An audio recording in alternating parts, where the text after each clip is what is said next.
Imagine करो, world cup का match चल रहा हो, 80,000 से ज्यादा फैंस फुटबॉल स्टेडियम में बैठे हों, पूरी दुनिया टीवी पर मैच देख रही हो।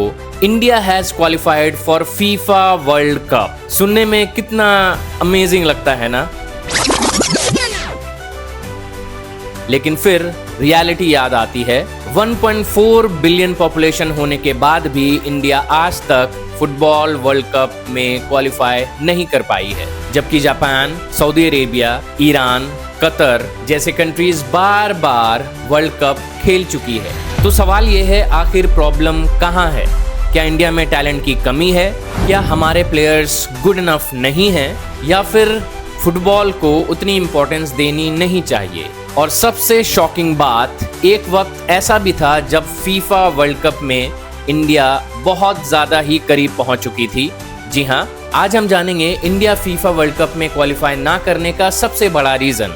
बहुत कम लोग जानते हैं कि इंडिया एक बार फीफा वर्ल्ड कप में खेल सकता था। साल था 1950, ब्राज़ील में इंडिया वर्ल्ड कप खेल सकता था। ब्राज़ील में फीफा वर्ल्ड कप ऑर्गेनाइज हो रहा था। एशिया की कई टीम्स ने अपना फीफा वर्ल्ड कप से नाम वापस ले लिया था और इसी वजह से इंडिया को वर्ल्ड कप में जगह मिल गई थी।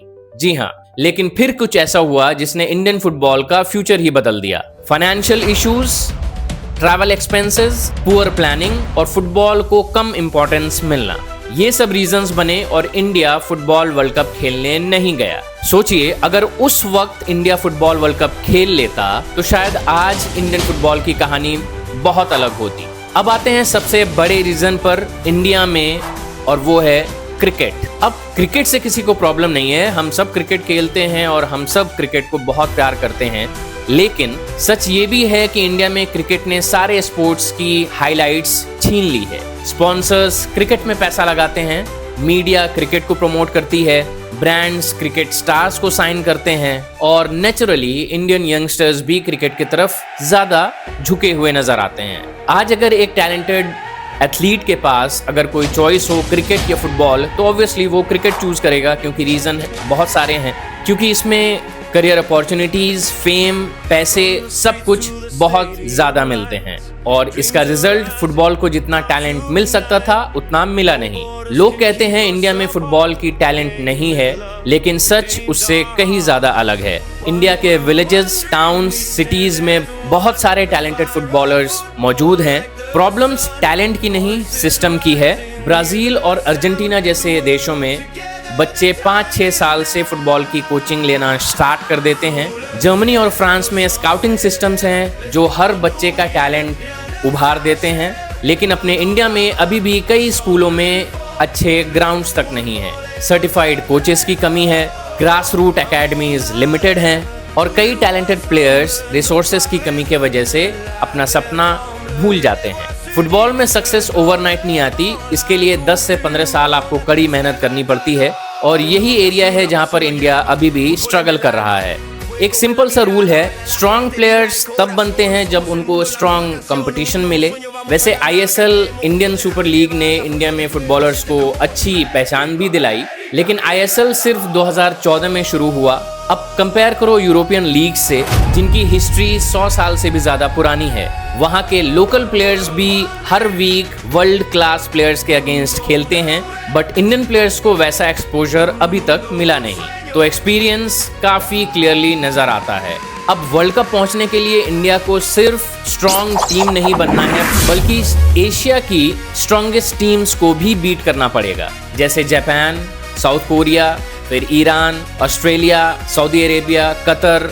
ये कंट्रीज डेकेड से फुटबॉल इंफ्रास्ट्रक्चर में इन्वेस्ट कर रहे हैं। इनके प्लेयर्स यूरोप की टॉप लीग्स में खेलते हैं, इनके कोचिंग वर्ल्ड क्लास लेवल्स के हैं और इसी वजह से फीफा वर्ल्ड कप में क्वालिफाई करना ही इंडिया के लिए बहुत बड़ा डील है। अब एक इंटरेस्टिंग थॉट, अगर इंडिया क्रिकेट में आईपीएल के वजह से एक रिवॉल्यूशन ला सकता है, तो फिर फुटबॉल में क्यों नहीं?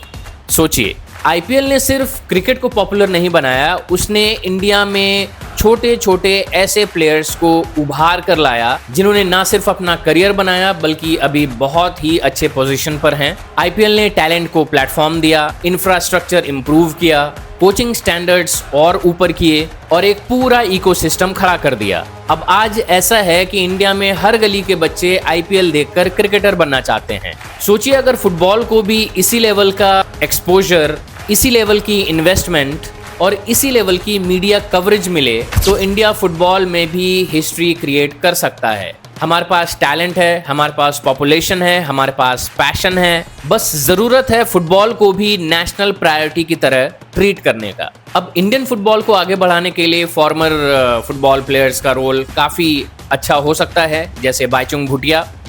उनको अभी भी कंपेयर किया जाता है मेसी और क्रिस्टियानो रोनाल्डो के लेवल का, क्योंकि उनका गोल्स उनसे कहीं ज़्यादा है। उन्होंने एक जनरेशन को फुटबॉल खेलना और देखना सिखाया। आज उनके जैसे एक्सपीरियंस लेजेंड्स की हमें सख्त ज़रूरत है, क्योंकि फुटबॉल सिर्फ प्लेयर्स से नहीं बनता, फुटबॉल कल्चर से बनता है और कल्चर क्रिएट करने के लिए रोल मॉडल्स की ज़रूरत पड़ती है। तो आखिर इंडिया फीफा वर्ल्ड कप में क्वालिफाई क्यों नहीं कर पाया? क्या वो टैलेंट रीज़न हो सकता है? नहीं। पॉपुलेशन की वजह से? बिल्कुल भी नहीं। असली वजह है कि डेकेड्स तक इंडियन फुटबॉल को उतना सपोर्ट नहीं मिल पाना जितना मिलना चाहिए। Weak grass root system, limited infrastructure, strong international competitions और क्रिकेट का ओवरवेलमिंग डोमिनेंस। लेकिन पिक्चर पूरी नेगेटिव भी नहीं है। आज फुटबॉल भी इंडिया में ग्रो कर रहा है, बहुत सारे एकेडमिक्स बढ़ रहे हैं, फैंस बढ़ रहे हैं, इन्वेस्टमेंट्स बढ़ रहे हैं और अगले 10 से 15 साल अगर सही डायरेक्शन में काम हुआ तो वो दिन दूर नहीं जब इंडिया भी वर्ल्ड कप फीफा में क्वालिफाई कर लेगा।